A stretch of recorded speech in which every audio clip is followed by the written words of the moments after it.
Be me, a resident of Willow Creek Estates. I bought my small, historic bungalow 5 years ago, drawn by the quiet streets, the ancient oaks, and the promise of a community that respected its heritage. I'm a bit of a stickler for rules myself, which usually makes for a peaceful existence. My daily routine involves a morning walk with Atlas, my service dog, a magnificent golden retriever, and then into my home office to work on local historical archives, a hobby that blends perfectly with my meticulous nature. I believe in order, clarity, and the strict adherence to established protocols. Be not me, Mrs. Albright. She is the HOA board president, a woman carved from pure, unadulterated entitlement and powered by an apparently endless supply of free time. Her silver hair is always perfectly coiffed, her floral blouses always starched.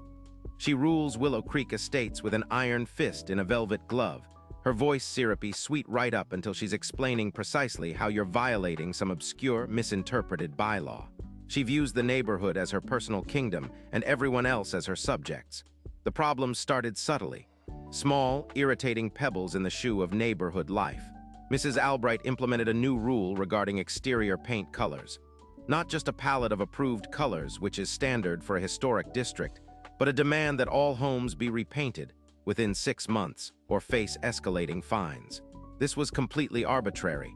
The existing homes were all within historical guidelines.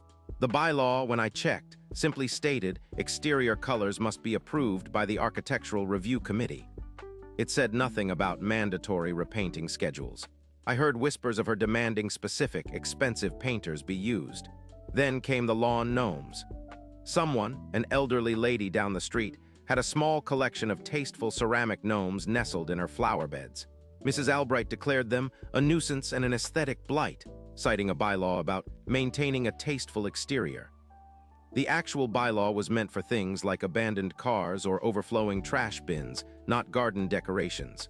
The elderly lady had a breakdown when she received a formal letter threatening fines. I helped her draft a polite but firm response, referencing the actual bylaw. Mrs. Albright backed down, but her icy glare at me whenever our paths crossed was a new constant. My personal run-in came concerning my front yard lamppost.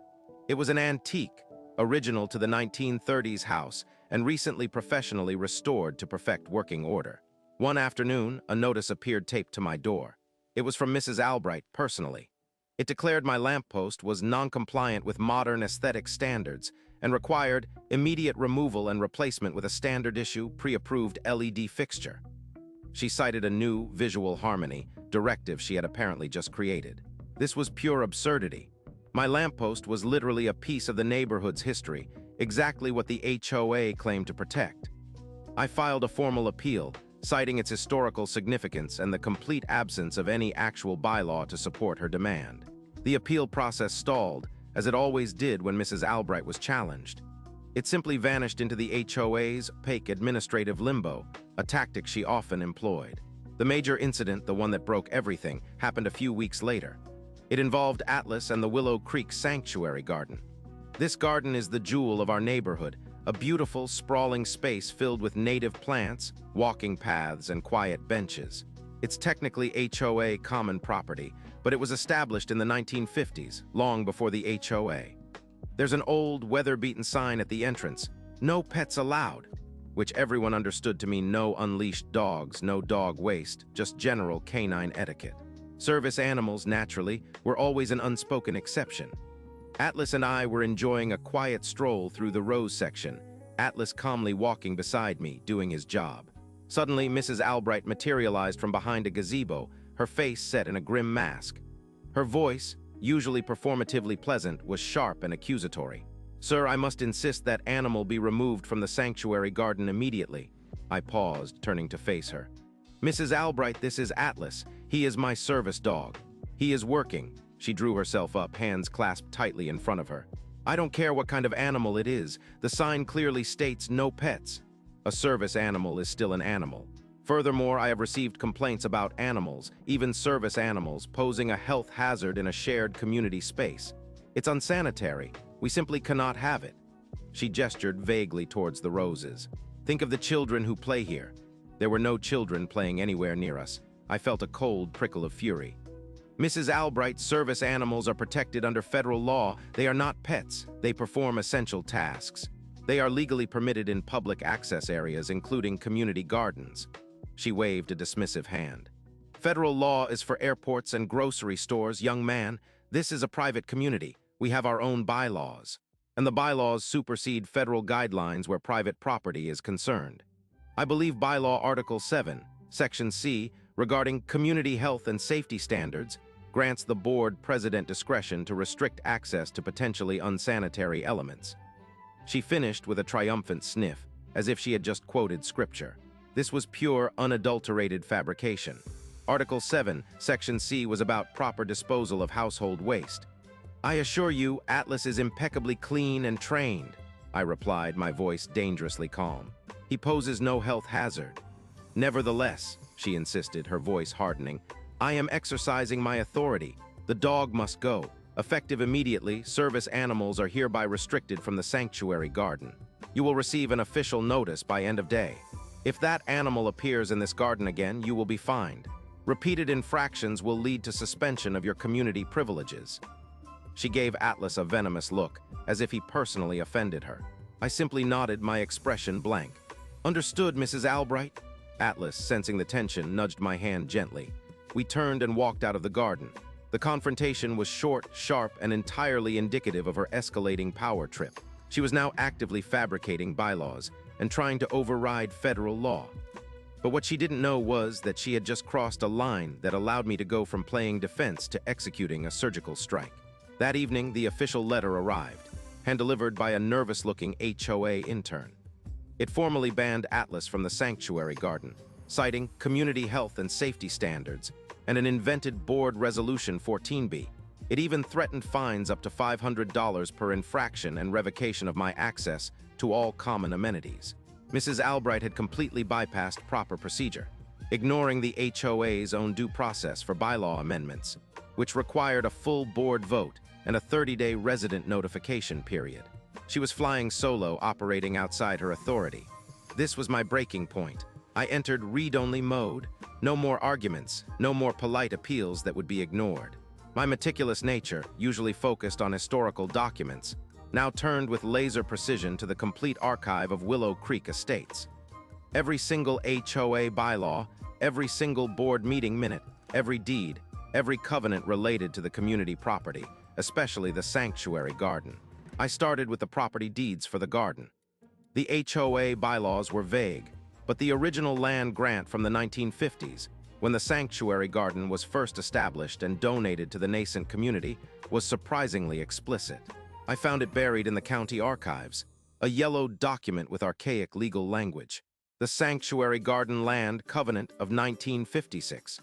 It stipulated that the land was granted for the peaceful enjoyment and cultivation of native flora, with public access to be granted only under strict adherence to agricultural standards and educational programs, overseen by a certified horticulturalist and subject to annual review by the County Agricultural Extension Office. This was the critical detail. The public access part was key. For decades, the HOA had simply allowed general public access, treating it as a park, without any agricultural standards, educational programs, or oversight by the county office. It was beautiful, but it was being run entirely outside its original land grant terms. My plan began to coalesce. Mrs. Albright, in her blind zeal to ban Atlas, had forced my hand. She had claimed the garden was a private community property to evade federal law, but the land grant specified public access under specific conditions. She had invoked health and safety standards without merit. I realized that by attempting to enforce a fabricated bylaw, she was inadvertently exposing decades of actual, massive noncompliance with a real, legally binding covenant. This was malicious compliance, but not just on my part. The bylaws themselves would become my weapon. I began my meticulous documentation. Every single day for 2 weeks, I visited the sanctuary garden, taking time-stamped photos and videos. I recorded people walking their leashed dogs, not service dogs, just regular pets, against the original bylaw's spirit. Children playing on the paths, picnics being held. I meticulously cataloged the absence of any certified horticulturalist on staff, the lack of educational programs, and the total absence of any annual review by the County Agricultural Extension Office. I cross-referenced this with past HOA budgets, finding no line items for these stipulations. I gathered witness statements from longtime residents who confirmed the garden had always been run informally. I prepared a perfectly indexed binder, cross-referenced with copies of the original covenant, the HOA bylaws, and Mrs. Albright's threatening letter. The trap was set. The HOA board meeting was held in the small community hall.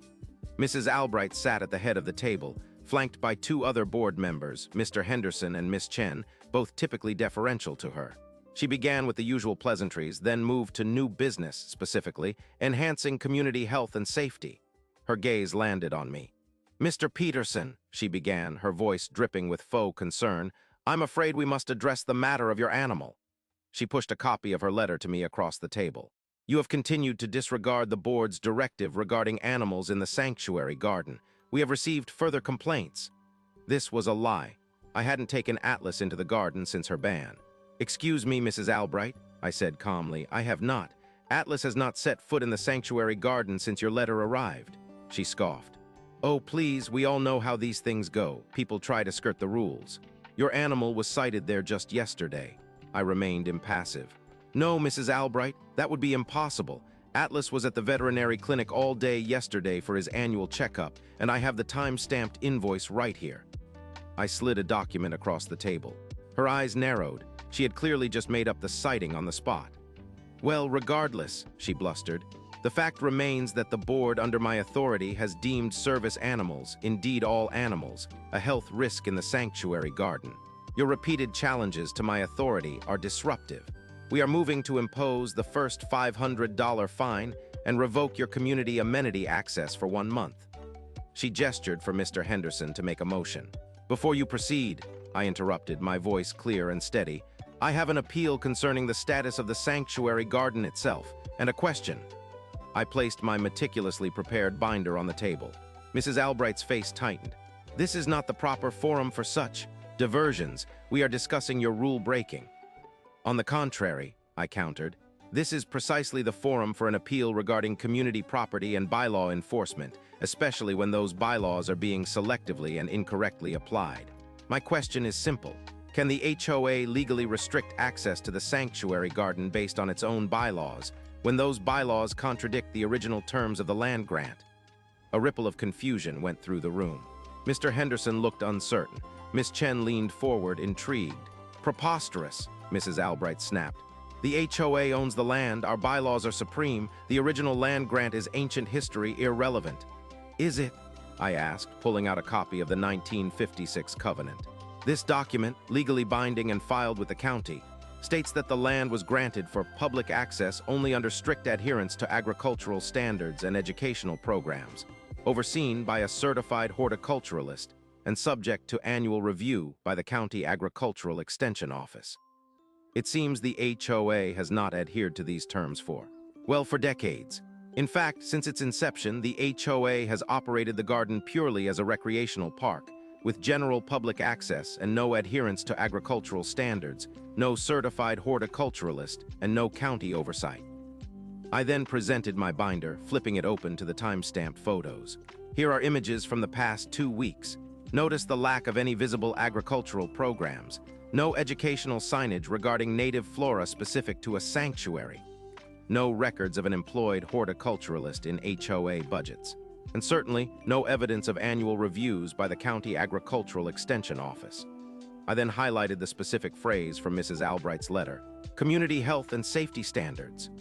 Mrs. Albright, by attempting to enforce a health and safety ban on my service animal, you implicitly acknowledge the necessity of maintaining such standards in the garden. However, the garden has never been compliant with its actual foundational standards. Your actions, in attempting to strictly enforce your arbitrary rules, have brought to light the complete lack of adherence to the original, legally binding rules.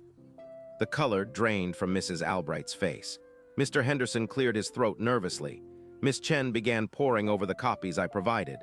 "What exactly are you implying, Mr. Peterson?" Miss Chen asked, her voice cautious. "I'm implying," I stated, that by its own actions, the HOA, under Mrs. Albright's direction, has highlighted its decades-long violation of the Sanctuary Gardens Land Covenant. If Mrs. Albright is so concerned about health and safety and proper adherence to rules, then the only logical conclusion is that the garden, as currently operated, is in direct and continuous violation of its founding legal document, which means legally it shouldn't be open for public access at all until these conditions are met. The meeting devolved into chaos. Mrs. Albright sputtered, "This is an attack, a personal vendetta."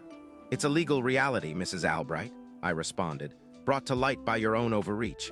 You attempted to create rules where none existed, and in doing so you exposed the HOA's long-standing failure to adhere to the rules that do exist, and which are far more binding." The fallout was swift and brutal. The next morning, a cease and desist order from the county was hand-delivered to the HOA office.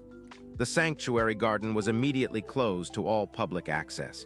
Large official signs were erected, citing ongoing noncompliance with the 1956 Sanctuary Garden Land Covenant.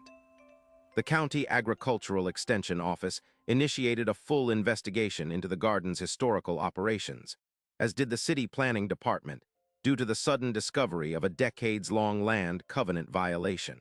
Mrs. Albright was incandescent with rage. She tried to blame me. "You brought this upon us. You deliberately sabotaged the community." I simply smiled. "I merely pointed out the consequences of your actions, Mrs. Albright.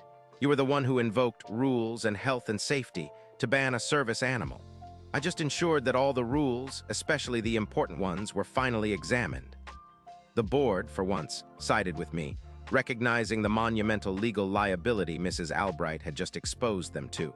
They saw my paper trail, my time-stamped evidence, and Mrs. Albright's complete lack of any legitimate basis for her actions. Update 1. It's been 3 weeks. The sanctuary garden remains closed, fenced off, looking like a forgotten relic. The initial county investigation has expanded. The HOA itself is now facing multiple inquiries regarding its governance and its long-standing neglect of legal responsibilities. Lawyers are involved, representing the HOA, but also several residents, some of whom are suing the HOA for diminution of property value due to the loss of the garden. Mrs. Albright was removed as president by a unanimous board vote, then summarily expelled from the board entirely. She still lives in her house, but her rigid posture seems to have softened, her perfectly coiffed hair a little less perfect. Her daily walks are now solitary. Update 2, 2 months later. The situation with the sanctuary garden is dire. The estimated costs to bring it into compliance with the 1956 covenant, hiring a full-time certified horticulturalist, establishing educational programs, back-paying county fees, and potential fines for decades of non-compliance, are astronomical, far beyond the HOA's budget. The general consensus is that the garden will likely be turned over to the county or a land trust, permanently ceasing to be an HOA amenity. Mrs. Albright is being personally sued by the HOA for gross negligence and malfeasance in her role as president, due to her direct actions leading to the garden's closure. I saw her at the grocery store last week. She turned her cart around and fled down an aisle rather than make eye contact. Update 3, 6 months on. The sanctuary garden has officially been designated a public park, managed by the county, with a grant from a historical preservation fund. It will eventually reopen, but it's no longer our garden, no longer an HOA exclusive. The irony is, service animals will definitely be allowed in the county-run park. Mrs. Albright. Her house was foreclosed on to pay legal settlements and damages. She was last seen moving out, her floral blouses packed into cardboard boxes, leaving Willow Creek Estates forever. My lamppost, by the way, remains untouched, a beacon of historical accuracy in a neighborhood finally beginning to understand the true cost of unchecked arrogance.